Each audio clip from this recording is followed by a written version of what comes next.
নমস্কার বন্ধুরা, welcome to my channel BA food কিচেনে। আজকে বানাবো মাশরুমের রেসিপি।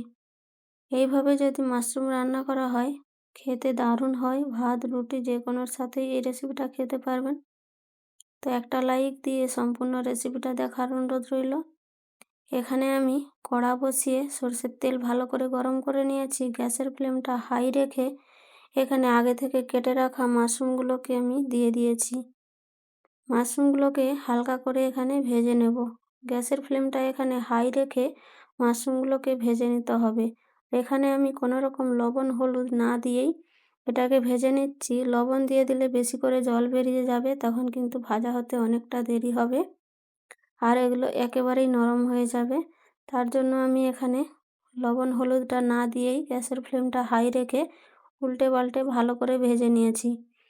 ভেজে নিয়ে এটাকে বন্ধ করে রেখে দেবো কড়াটা ঠান্ডা হওয়ার জন্য। কড়াটা ঠান্ডা হয়ে গেছে। এবারে দিয়ে দিচ্ছি এখানে কেটে রাখা আলু, আর দিয়ে দিচ্ছি এখানে কয়েকটা কাঁচা লঙ্কা, আর দিয়ে দিচ্ছি এখানে একটা মিডিয়াম সাইজের টমেটো কুচি, আর দিয়ে দিচ্ছি এখানে কিছুটা পরিমাণ পেঁয়াজ কুচি। এবারে দিয়ে দিচ্ছি এখানে সর্ষে বাটা। এখানে আমি 2 চামচ মতো সাদা সর্ষে বেটে নিয়েছিলাম। আপনারা চাইলে এখানে পোস্ত সরষা একসাথে মিশিয়েও বেটে নিতে পারেন। এবারে দিয়ে দিচ্ছি এখানে হলুদ গুঁড়ো, লঙ্কা গুঁড়ো, জিরে গুঁড়ো, আর দিয়েছি এখানে সামান্য পরিমাণে লবণ। এবারে দিয়ে দিচ্ছি এখানে কাঁচা সর্ষের তেল। এই রেসিপিটা সর্ষের তেল দিয়েই করতে হবে। সর্ষের তেল দিয়ে করলেই কিন্তু খেতে ভালো হবে।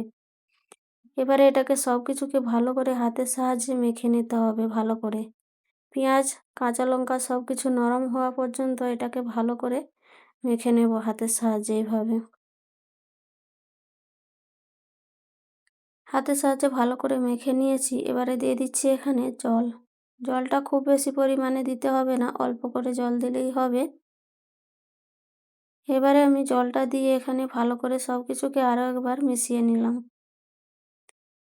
এবারে গ্যাসের ফ্লেম অন করে এখানে আমি হাই ফ্লেমে রেখে এটাকে ঢাকা দিয়ে ফুটতে দেব।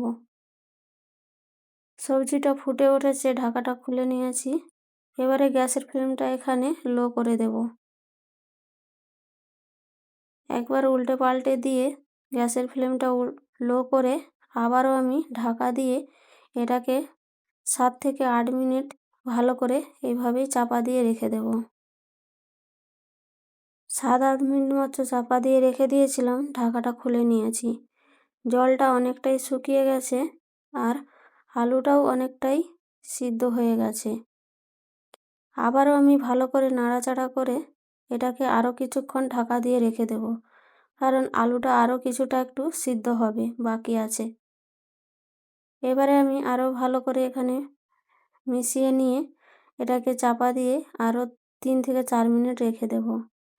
3-4 মিনিট রান্না করে নিয়েছি, ঢাকাটা খুলে নিয়েছি। জলটা এখনও আছে, কিছুটা পরিমাণ শুকিয়ে গেছে, এখনও পর্যন্ত জলটা অনেকটাই আছে।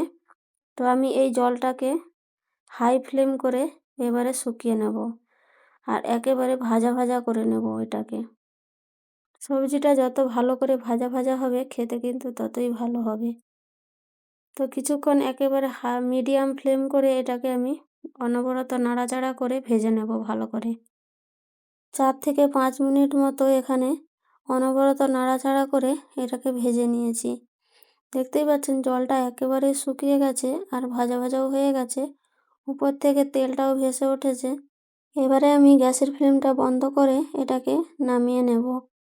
তো আজকের রেসিপি কেমন লাগলো একটা কমেন্ট করে অবশ্যই জানাবেন, আর একটা লাইক দিতে ভুলবেন না। নতুন বন্ধু হয়ে থাকলে চ্যানেলটাকে সাবস্ক্রাইব করে আমার পাশে থাকবেন। শেষ পর্যন্ত দেখার জন্য অসংখ্য অসংখ্য ধন্যবাদ।